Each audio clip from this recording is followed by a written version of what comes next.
Palavra da Verdade, a exposição bíblica com Hernandes Dias Lopes.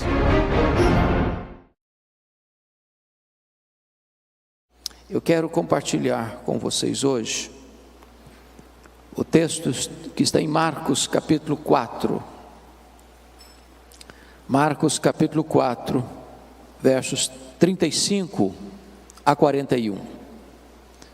Peço que você abra sua Bíblia comigo e, ao ler o texto, mantenha sua Bíblia aberta para você acompanhar comigo esta exposição. O texto diz o seguinte: naquele dia, sendo já tarde, disse Jesus aos seus discípulos: passemos para outra margem. E eles, despedindo a multidão, o levaram assim como estava no barco, e outros barcos o seguiam. Ora, levantou-se grande temporal de vento, e as ondas se arremessavam contra o barco, de modo que o mesmo já estava a encher-se de água. E Jesus estava na popa, dormindo sobre o travesseiro. Todos o despertaram e lhe disseram: Mestre, não te importa que pereçamos? E ele, despertando, repreendeu o vento e disse ao mar: acalma-te, emudece. E o vento se aquietou e fez-se grande bonança. Então lhes disse: por que sois assim tímidos? Como é que não tendes fé? E eles, possuídos de grande temor, diziam uns aos outros: quem é este, que até o vento e o mar lhe obedecem? Amém? Eu queria pensar com vocês sobre o seguinte tema: não desanime, não tenha medo, Jesus está no controle. À guisa de introdução, quero falar 4 fatos que são importantes para a nossa reflexão nesta manhã. O primeiro deles é que as tempestades da vida existem,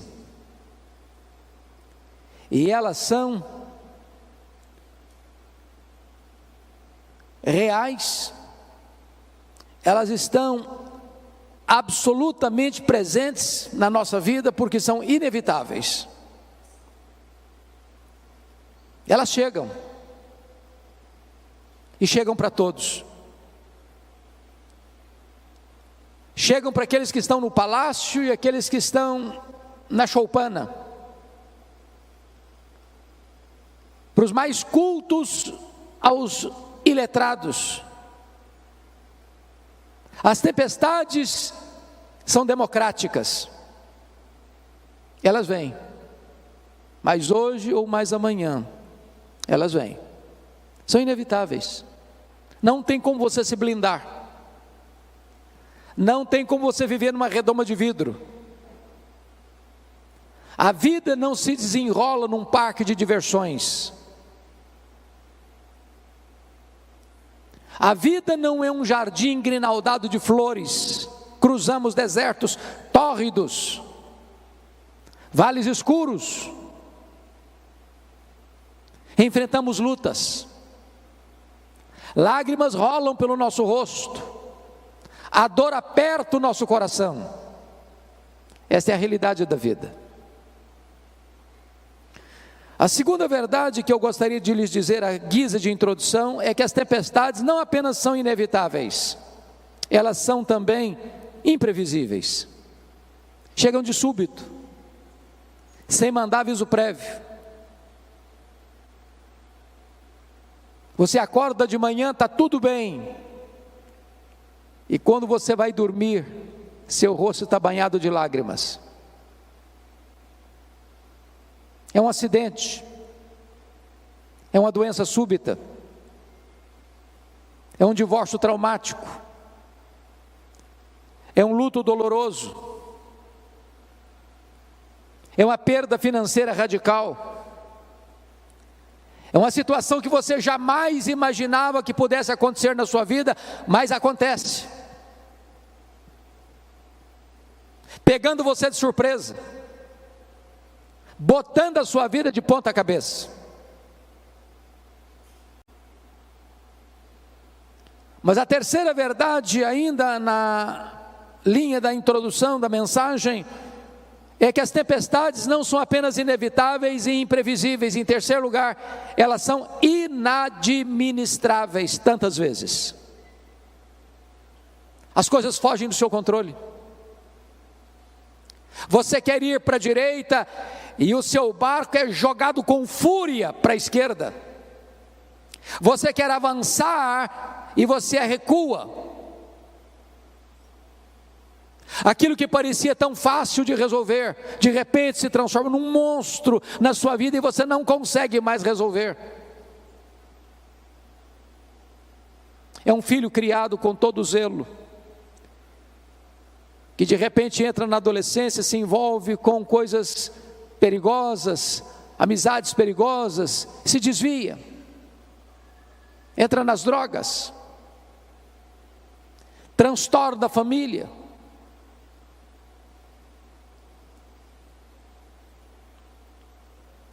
Mas eu quero concluir dizendo que, em último lugar, quarto e último lugar, as tempestades da vida são também pedagógicas. Louvado seja Deus, pedagógicas. Sabe o que significa isso? Tudo que vem à sua vida, por mais carrancuda que seja essa providência, pode isso estar fora do seu controle, mas não está fora do controle de Deus.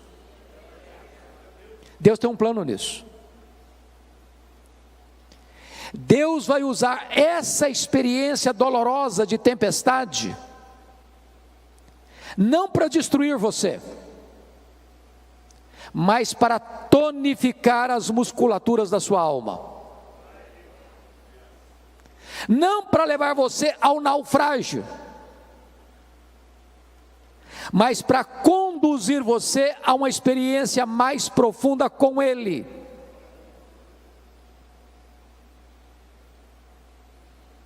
Quando Deus nos permite passar por uma situação adversa, difícil, amarga, Ele quer nos dar lições mais profundas, que de outra sorte nós não conseguiríamos aprender. Então, dito isto, a título de introdução, peço que você, com a Bíblia aberta comigo, passemos a considerar algumas lições desta passagem. O contexto aqui é que Jesus passara todo aquele dia ensinando as parábolas do reino. E se você já falou, deu aulas, pregou um dia inteiro, você sabe que ao final do dia você está exausto. Então Jesus entra no barco, pega um travesseiro, vai lá para trás do barco, deita e dorme. Mas antes disso ele diz para os discípulos: passemos para outra margem.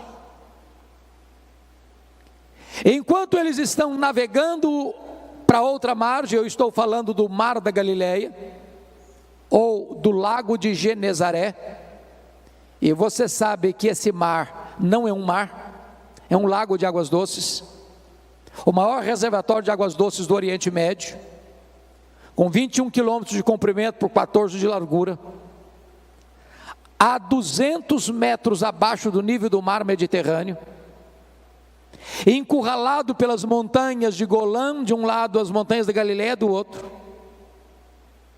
Enquanto navegam, subitamente surge uma tempestade de vento, e o barco é varrido de um lado para o outro. E os discípulos inicialmente devem ter pensado: vamos deixar o mestre descansar, nós temos habilidade e capacidade de resolver esse problema. Mas na medida em que eles tentavam resolver o problema, o mar se agigantava, as ondas se tornavam mais furiosas, o barco era sovado com fúria pelo vento tão furioso, estava se enchendo de água, e a morte mostrando para eles a sua carranca. E então recorrem a Jesus com uma pergunta em tom de censura: Mestre, não te importa que pereçamos? E Jesus se levanta, repreende o vento, repreende o mar, a grande bonança, e agora Jesus pergunta para eles: por que sois assim tímidos? Como é que não tendes fé? E eles se entreolharam e perguntaram uns para os outros: mas quem é este, que até o vento e o mar lhe obedecem? Notem comigo, irmãos, que esse texto está regido por 3 perguntas. A primeira pergunta está aí no versículo 38. É a pergunta dos discípulos a Jesus: Mestre, não te importa que pereçamos? A segunda pergunta é a pergunta que está no verso 40. É a pergunta de Jesus para os discípulos: por que sois assim tímidos? Como é que não tendes fé? E a terceira pergunta está no verso 41.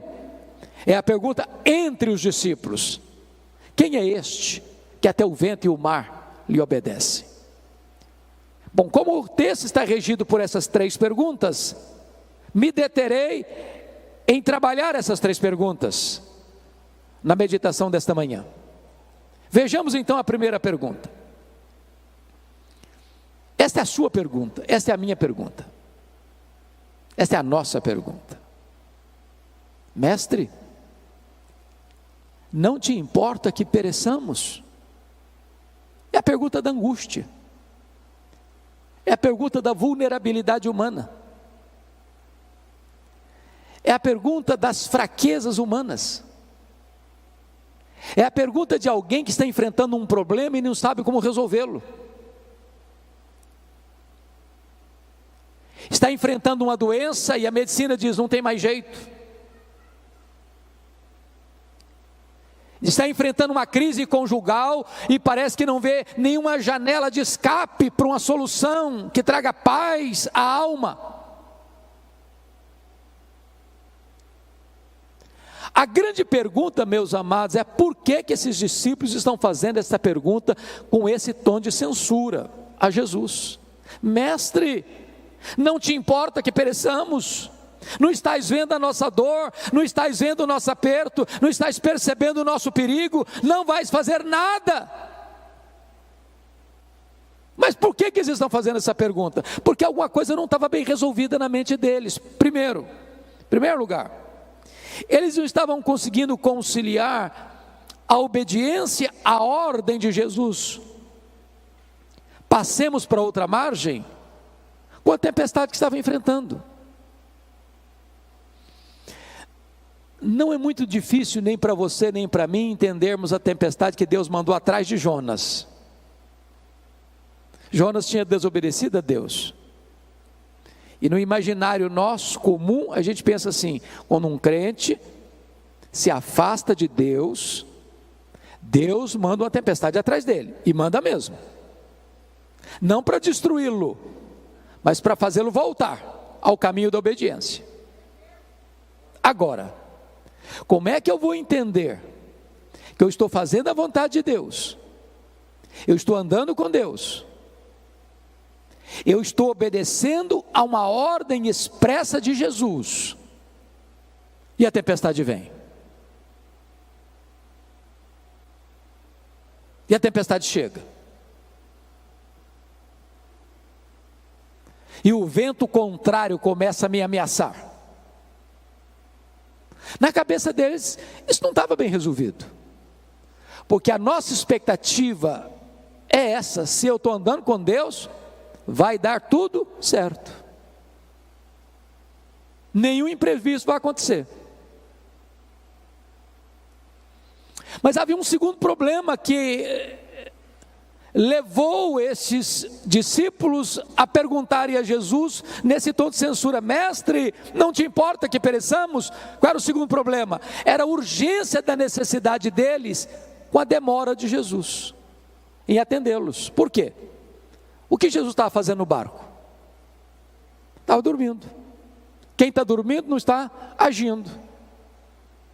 E parece-nos que um dos dramas que nós enfrentamos na vida é que quando a coisa pega, quando o calo aperta, quando a dor lateja em nossa alma, quando as lágrimas quentes rolam em nossos olhos, quando a noite parece escura demais, você grita por socorro e só escuta o eco da sua voz.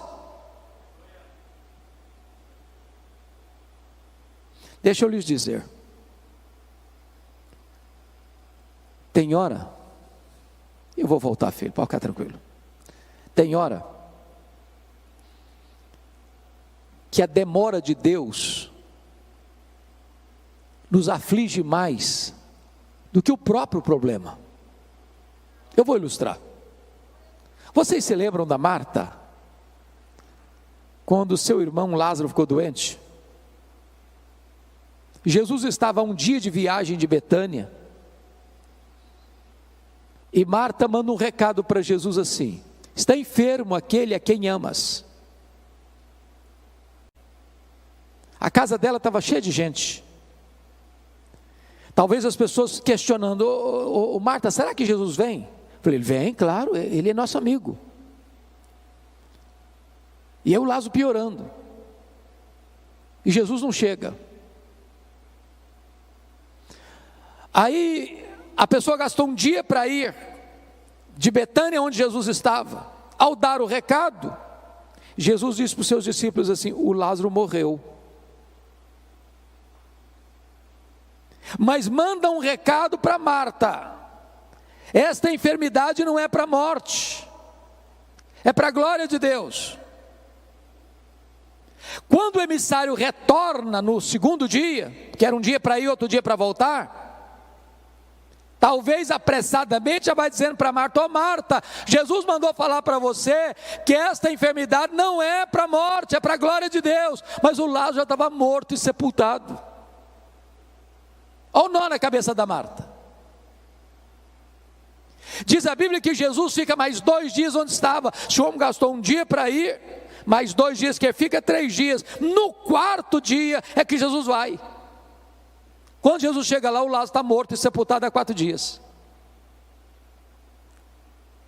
E a primeira palavra que Marta falou para Jesus não foi a saudação Shalom. Foi uma palavra de censura: se tu estiveras aqui, meu irmão não teria morrido, o senhor chegou tarde demais, agora não adianta mais. E Jesus: Marta, teu irmão há de ressurgir. Ela diz: eu sei que vai ressurgir no último dia. E Jesus: Marta, eu não fui, eu não serei, eu sou a ressurreição e a vida.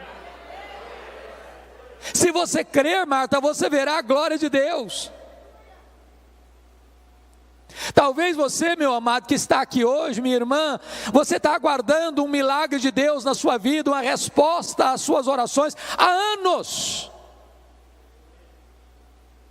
Mas o que eu posso dizer para você é que Deus nunca chegou atrasado. Quando Ele parece chegar atrasado, é porque Ele está preparando algo maior e melhor para a sua vida. Mas sabe por que esses discípulos estão angustiados? Tinha uma terceira razão. Primeiro, que eles não conseguiram conciliar a ordem com o problema. Segundo, eles não conseguiam conciliar a urgência da necessidade com a demora. E a terceira razão, eles não conseguiam conciliar a angústia avassaladora com o silêncio de Jesus. Porque se ele está dormindo, ele não só não está trabalhando, mas também não está falando. E eu vou lhes dizer que o silêncio de Deus grita mais alto nos nossos ouvidos do que o ruído mais barulhento das circunstâncias mais adversas.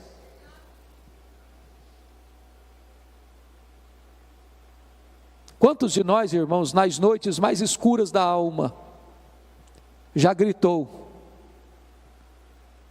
socorro!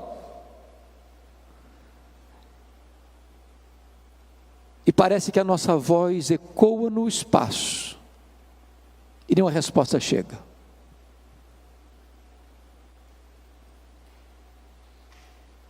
Mas quando Deus está em silêncio, Ele não está inativo, Ele não perdeu o controle, Ele está trabalhando e trabalhando por nós e não contra nós.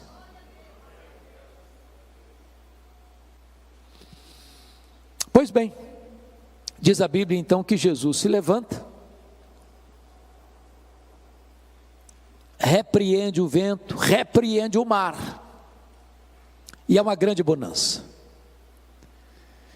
Me impressiona, entretanto, observar que numa segunda ocasião, quando houve uma tempestade, aí Jesus não estava dentro do barco. Vocês se lembram disso, está registrado em Mateus 14. Lá naquela segunda ocasião, Jesus mudou a metodologia. Aqui, primeiro ele acalma o mar e o vento, para depois acalmar os discípulos. Lá na segunda ocasião, primeiro ele acalmou os discípulos, para depois acalmar o mar, dizendo assim para eles: tende bom ânimo, sou eu, não tenham medo. Só então ele acalmou o mar. A pergunta é: por que ele mudou de metodologia? Por uma razão muito simples. O Senhor Jesus sabe que tem hora que a tempestade mais terrível na nossa vida não está do lado de fora, está do lado de dentro. Tem hora que o seu maior problema não é a circunstância, é o sentimento. E Ele, como aquele que nos conhece, sabe quando é que primeiro tem que atender a solução do problema, e em segundo lugar, quando ele tem que atender a solução do problemático.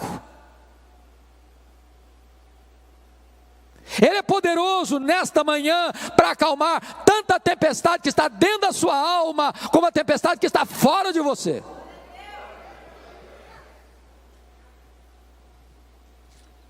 E depois que ele acalmou o mar, diz o texto no verso 40, que Jesus pergunta assim: por que sois assim tímidos? Como é que não tendes fé? Em outras palavras, por que vocês estão com medo? Agora, só convido você para se transportar para aquela circunstância, para aquela ocasião, e perguntar assim: se você estivesse lá dentro daquele barco, você estaria com medo?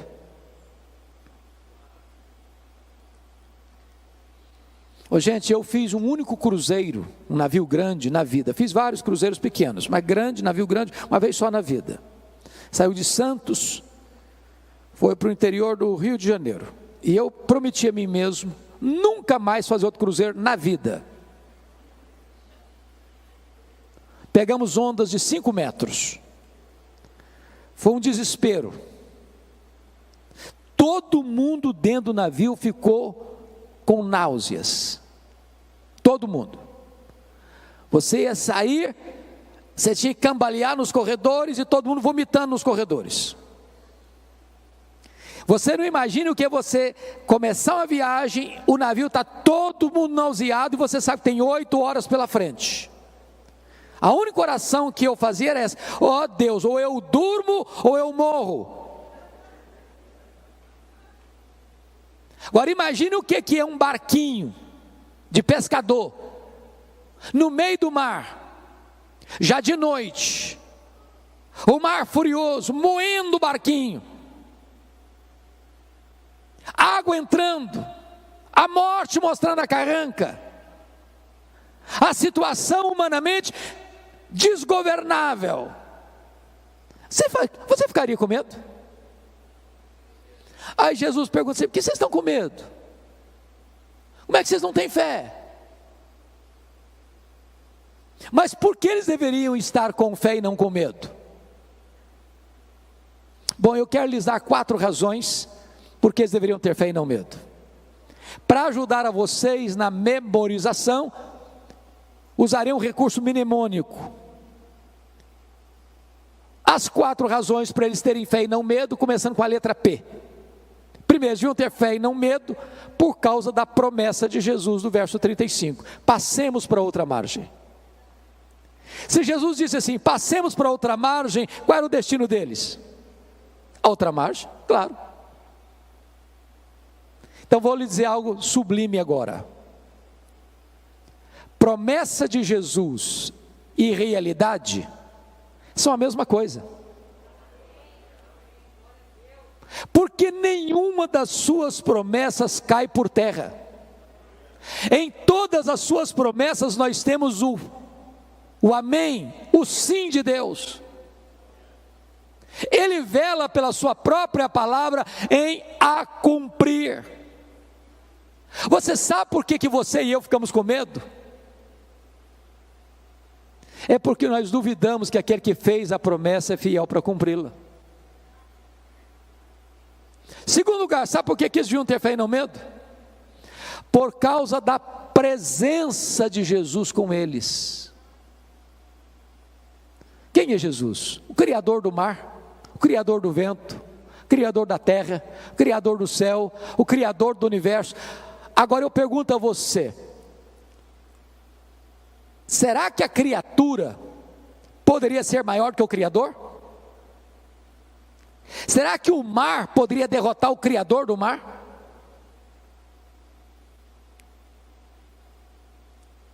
Aquele que criou todas as coisas estava dentro daquele barco.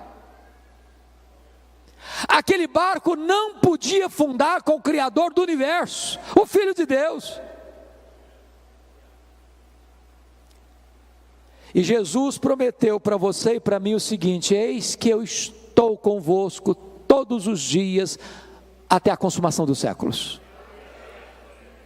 Nós não vencemos porque somos fortes, nós vencemos porque o Todo-Poderoso está conosco. Terceiro lugar, sabe por que deviam ter fé e não medo? Primeiro, por causa da promessa. Segundo, por causa da presença. Terceiro, por causa da paz de Jesus. Eu pergunto a vocês, o que Jesus estava fazendo dentro daquele barco? Dormindo. Agora, tem uma pergunta importante a fazer. Ele sabia que a tempestade viria? É óbvio que sim, claro. E se sabia, por que dormiu? Porque sabia que tudo estava sob controle. O que é paz? Paz não é ausência de tempestade. Paz é você saber que apesar da tempestade, tudo está sob controle. Não sob o seu controle, sob o controle de Jesus. Você pode ter paz no vale. Você pode ter paz na tempestade. Mesmo que as rédeas tenham saído das suas mãos, Deus continua com as mãos no leme da sua história. Quarto lugar, por que eles deviam ter fé e não medo? Primeiro, por causa da promessa. Segundo, por causa da presença.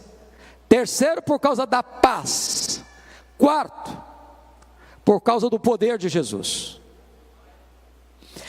É maravilhoso você notar em Marcos que, propositadamente, Marcos reúne ao redor desta passagem 4 episódios que retratam o poder de Jesus.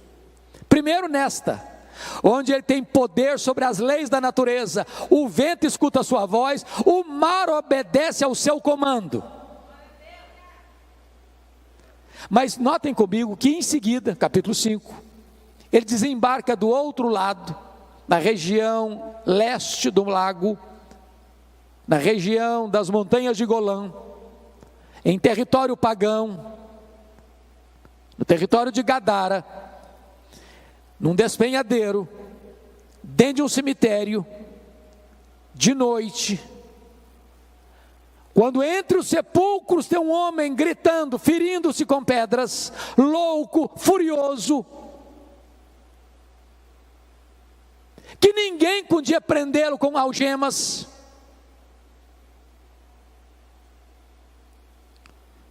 E quando Jesus entra, e a cena era de medo, porque tudo que você não espera ver dentro de um cemitério de noite, a gente viva. E aquele homem se prostra diante de Jesus. E Jesus pergunta: qual é o teu nome? E ele respondeu: Legião, porque somos muitos. O que é uma legião? Uma legião é uma corporação romana de 6.000 soldados.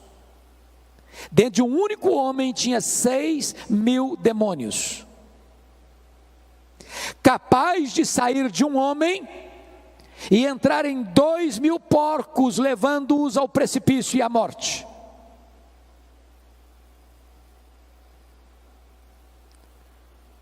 Mas Jesus liberta aquele homem. Jesus transforma aquele homem.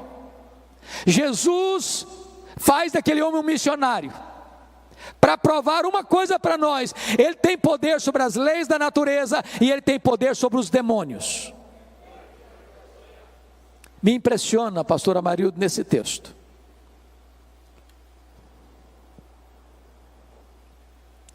porque os demônios fizeram alguns pedidos para Jesus. O demônio não ora, mas faz pedido. Primeiro pedido: não nos atormentes antes do tempo. Segundo pedido: não nos mandes para fora do país. Terceiro pedido: mande-nos para essas manadas de porcos. E Jesus atendeu as 3 petições dos demônios. Mas agora que o homem está curado, liberto, ele faz um pedido para Jesus: deixa-me ir contigo. E Jesus não atendeu o pedido do homem salvo e liberto. Jesus diz: não, vai para os teus e conta lá para a tua família o quanto Deus fez por você. Por que Jesus atendeu o pedido dos demônios? Para provar uma coisa. Primeiro, que os demônios não são um mito, uma lenda. Segundo, para mostrar para o mundo inteiro o poder destruidor dos demônios na vida de uma pessoa, capaz de sair de um único homem que era foragido da justiça, ninguém conseguia botar mais a mão nele, ele quebrava a algema, a família tinha enjeitado a ele, a sociedade tinha enjeitado a ele, os vivos tinham enjeitado a ele, vivia entre os mortos.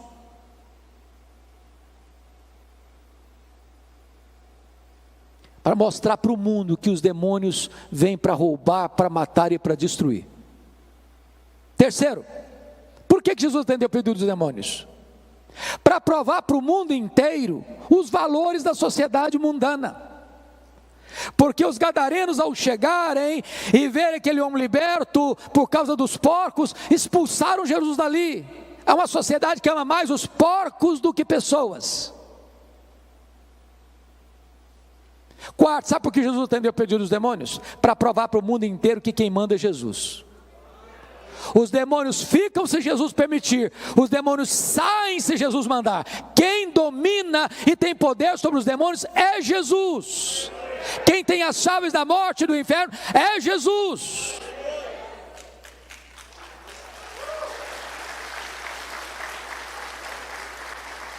Então Jesus aqui prova que ele tem poder sobre os demônios. Mas quando você segue a leitura em Marcos 5, Jesus demonstra poder, agora não só sobre as naturezas, não só sobre os demônios, mas sobre a enfermidade, porque tem uma mulher hemorrágica, 12 anos esvaindo-se em sangue, a medicina não resolve o seu problema, o seu dinheiro está se acabando com tratamentos que não tiveram qualquer efeito para ela, e ela pensou: se eu apenas tocar na orla das vestes do Senhor Jesus, eu ficarei livre do meu mal. E ela tocou na orla das vestes de Jesus, e a hemorragia estancou-se no mesmo momento.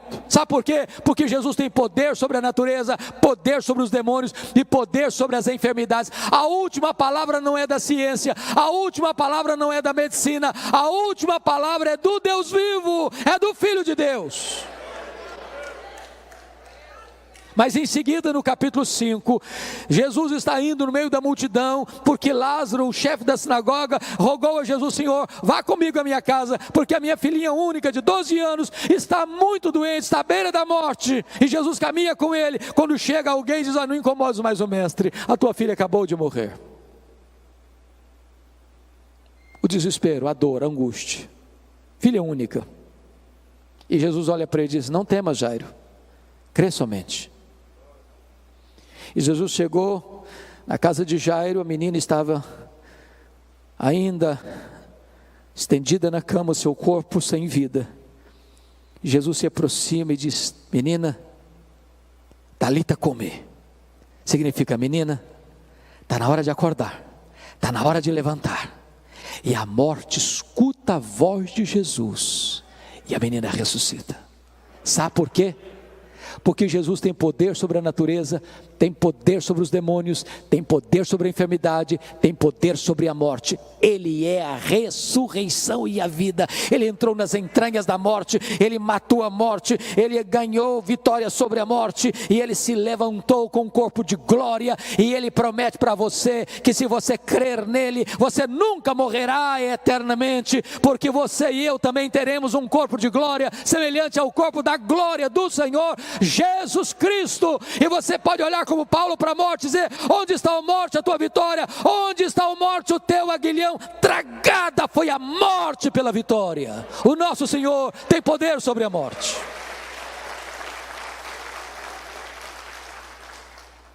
Mas agora, irmãos, vamos para a última pergunta do texto.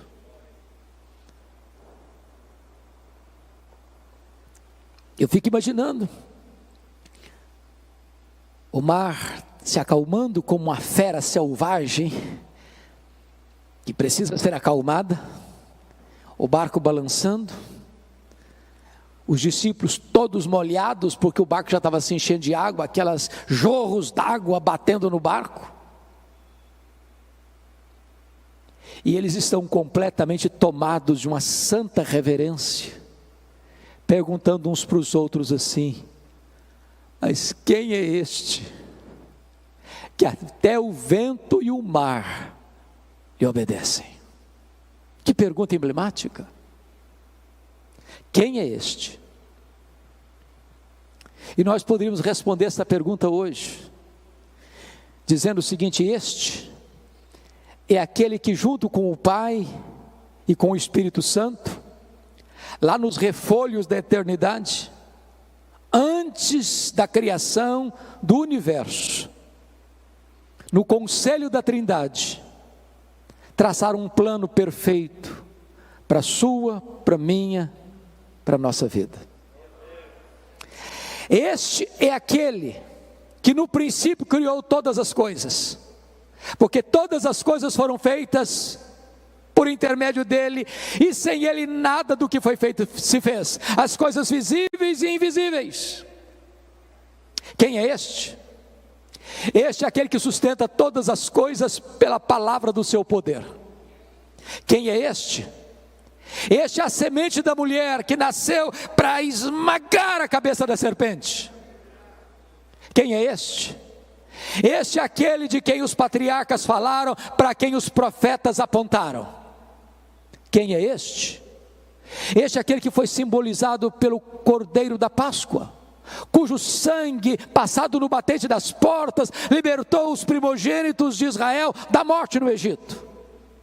Quem é este? Este é aquele que foi simbolizado pelo tabernáculo, este é aquele que foi simbolizado pela arca da aliança, este é aquele que foi simbolizado por aquilo que estava dentro da arca, as tábuas da lei, o vaso com maná, a vara seca de Arão que floresceu. Este é aquele que foi simbolizado pela tampa da arca, o propiciatório, onde a glória de Deus se manifestava. Quem é este? Este é aquele que foi simbolizado pelas festas de Israel, pelos sacrifícios do templo, pelo sábado. Tudo era a sombra dele, ele é a realidade. Quem é este? Este é o maravilhoso conselheiro, Deus forte, o Pai da eternidade, o príncipe da paz. Quem é este? Este é o sol da justiça, a brilhante estrela da manhã. Quem é este?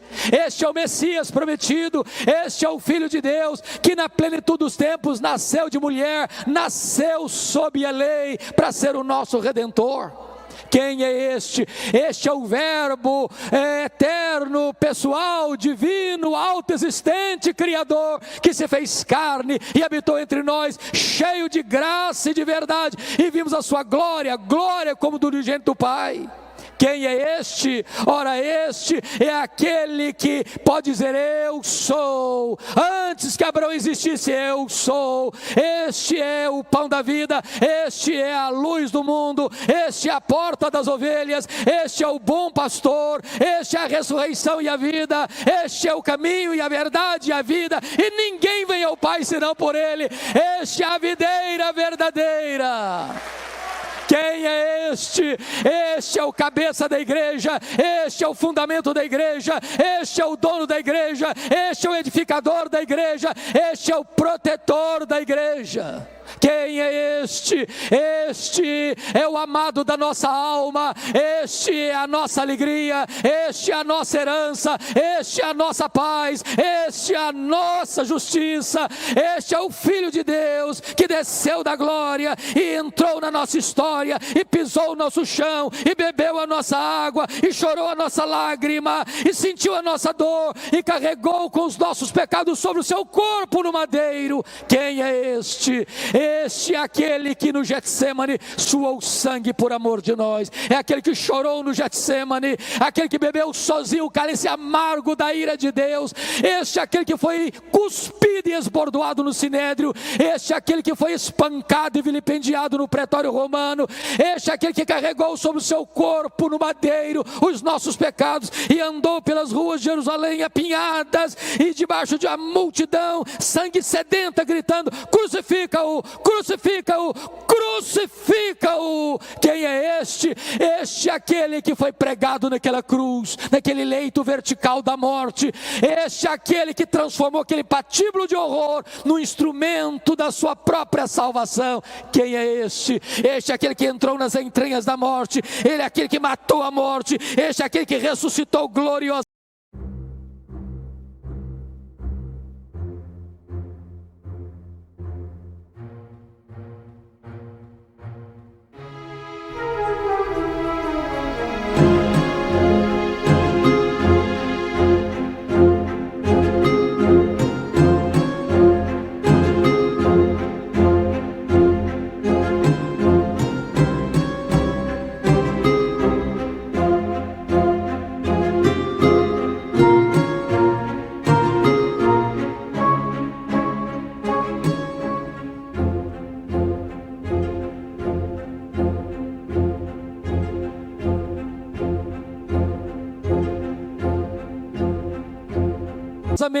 Este é aquele que está vivo pelos séculos dos séculos, este é aquele que voltou para o trono, este é aquele que está sentado à destra de Deus, este é aquele que vai voltar pessoalmente, visivelmente, audivelmente, repentinamente, inesperadamente, gloriosamente. Quem é este? Este é aquele que vai se assentar no trono e vai julgar as nações. Este é aquele em quem você e eu vamos reinar para sempre e sempre e sempre, onde não vai ter mais dor, onde não vai ter mais lágrima, onde não vai ter mais luto, onde não vai ter mais tristeza, onde não vai ter mais pecado, e nós estaremos com ele e para sempre, para sempre, para sempre, para sempre, reinando com ele, desfrutando da glória dele, contemplando a ele, usufruindo a glória dele. Quem é este? Este é o amado da nossa alma, este é a razão da nossa vida, este é o nosso glorioso Redentor, este é aquele que diz para você e para mim hoje: você não precisa ter medo, você pode ter fé. A ele a honra, a ele a glória, a ele o louvor, agora e pelos séculos eternos. Aleluia. Amém.